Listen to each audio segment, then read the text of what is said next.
Ya, pemirsa, Ketua Umum Palang Merah Indonesia Yusuf Kala menyebut Munas tandingan bukanlah tantangan dan Agung Laksono tidak memenuhi syarat dukungan untuk menjadi Ketua Umum PMI. Dan berikut cuplikan dialog rekan kami Davi Pratama bersama Yusuf Kala. Pemirsa, berjumpa lagi bersama saya Davi Pratama. Pemirsa, saat ini saya sudah berada di kediaman seorang tokoh bangsa, tokoh nasional yang saat ini juga masih aktif di kancah nasional dengan berbagai kegiatannya. Saya berada di rumah Wakil Presiden ke-10 dan ke-12 Republik Indonesia, sekaligus Ketua Umum Palang Merah Indonesia, Bapak Muhammad Yusuf Kala. Apa kabar, Pak JK? Baik, Assalamualaikum. Waalaikumsalam. Sehat, Pak? Sehat. Sehat ya, Alhamdulillah ya. Ini masih aktif nih, Pak JK. Saya ingin memulai dengan pertanyaan. Pak JK saat ini masih aktif di berbagai kegiatan.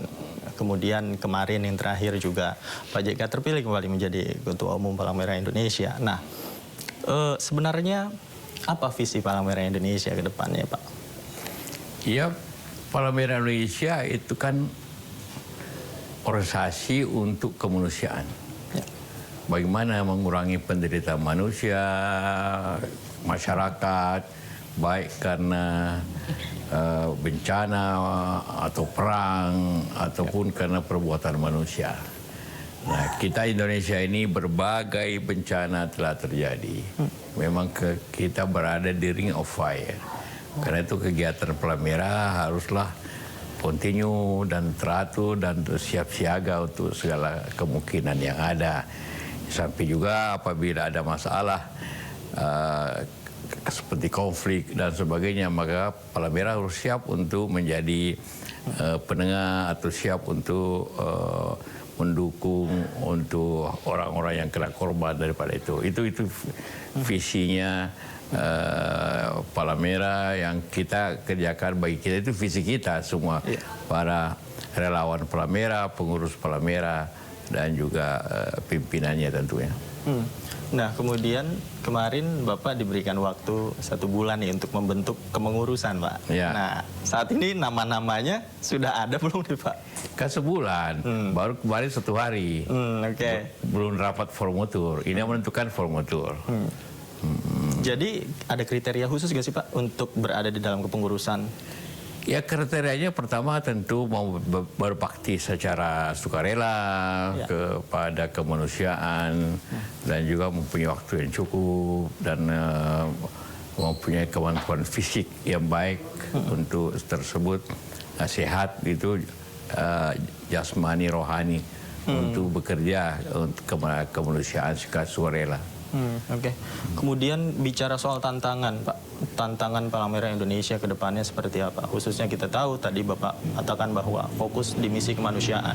Kemudian dilihat dari landscape situasi Indonesia yang saat ini musim hujan, kemudian juga ada banyak bencana juga. Tantangan ke depannya seperti apa? Ya, tantangannya yang ke depan ialah bahaya yang mungkin akibat perubahan iklim. Ya, itulah terjadi di mana-mana terjadi bencana alam karena perubahan iklim itu, dari banjir, kemudian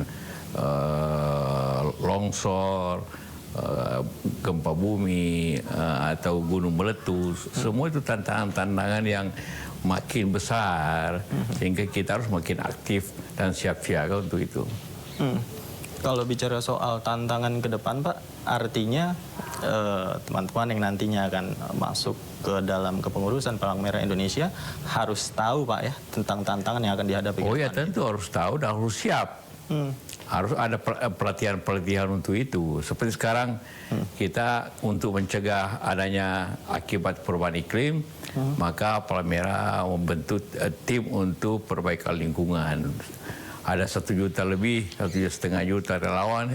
Kita harus latih untuk menanam pohon di lingkungannya masing-masing. Setiap orang mesti minimum 10 pohon setiap tahun, gitu kan, sehingga bisa terjadi penanam pohon 10 juta oleh Palang Merah seperti itu. Itu bisa diwujudkan, Pak, ya, di Indonesia, mengingat? Bisa, karena kita mengadakan pembibitan. Kemudian anak-anak sekolah yang menjadi relawan PMI juga harus menanam pohon dimanapun, menanam pohon di depan rumahnya, di tempat umum, dekat sekolah atau di bukit-bukit, dimanapun. Yang penting dia membangun. Oke. Nah, bicara soal tantangan juga Pak, tantangan ini kan tidak hanya dalam misi kemanusiaan yang dihadapi oleh PMI. Kemarin juga ada tantangan tersendiri, termasuk ada pihak-pihak yang memang mengklaim atau mengadakan munas tandingan. Tanggapan Pak JK seperti apa? Sebenarnya itu bukan tantangan. Itu hanya ada sekelompok orang yang juga dulu pernah jadi pengurus, kita pecat karena tidak melanggar etika organisasi, aturan organisasi, bersama-sama dengan minta maaf tokoh-tokoh, bersatu dua tokoh yang ingin menjadi pengurus, satu ketua. Tapi syarat di Palmera itu untuk menjadi calon harus minimum didukung 20% daripada anggota yang punya hak suara, dan itu harus lebih 100 suara. Nah, kemudian terjadi kemarin yang saudara Agung Laksono hanya didukung 30 suara yang sah, jadi tidak mungkin menjadi calon. Oh, faktanya didukung 30 suara yang sah Pak ya? Tapi dari sana mengklaim didukung ada banyak begitu dukungnya. Faktanya seperti apa kemarin Pak? Yang mau didukung itu harus tertulis masuk ke panitia yang sebelum tanggal 30. Yang masuk cuma 50 tapi 15 tidak saja 35. Tidak memenuhi 20%. Ngomong boleh aja, mengatakan 1000 pendukung saya boleh aja kalau ngomong. Kalau mengklaim boleh saja. Boleh, silakan. Tapi buktinya mana? Iya. Kemudian apa upaya yang Anda lakukan menanggapi hal itu, Pak? Tidak ada apa-apa. Kita berjalan biasa saja. Tidak perlu melakukan apa-apa. Tidak memenuhi syarat ya sudah. Tidak ada apa-apa. Kita ini PMI tidak ada apa-apa. Bahwa ada yang tidak puas silakan aja. Terus sudah selesai kongres, munas. Tidak ada apa-apa ya? Tidak ada apa-apa. Artinya kemarin Munas justru solid Pak ya, keputusan mendukung Bapak? Solid. 95% pendukung mendukung. Ada 5% yang diam, tidak mengatakan tidak, tapi dia tidak mengajakkan tuntutan. Okay. Artinya kalau ada yang mengklaim sebagai pengurus, kemudian katakanlah dia sudah tidak berada di dalam kepengurusan, katakanlah melanggar ADART Pak, itu kemudian berada di sana. Ini seperti apa Pak? Pelanggaran. Kalau jadi sudah dipecat mengatakan dia pengurus, bagaimana mungkin sudah dipecat? Karena mendirikan organisasi, kemudian dia organisasi yang abal-abal, kemudian organisasi itu mengundang seluruh pengurus PBB. Mana bisa? Contohnya kalau saya ketua organisasi yang resmi pun Golkar, terus saya undang panggil semua pengurus daerahnya PDIP, tentu ngamuk PDIP, tentu melanggar saya. Begitu kejadiannya. Penghinaan itu namanya. Penghinaan dan melanggar ADART tentu saja Pak. Oh ya, bukan saya, itu tidak melanggar apapun. Ya, karena tidak mungkin ada organisasi di luar PMI memanggil pengurus PMI di daerah.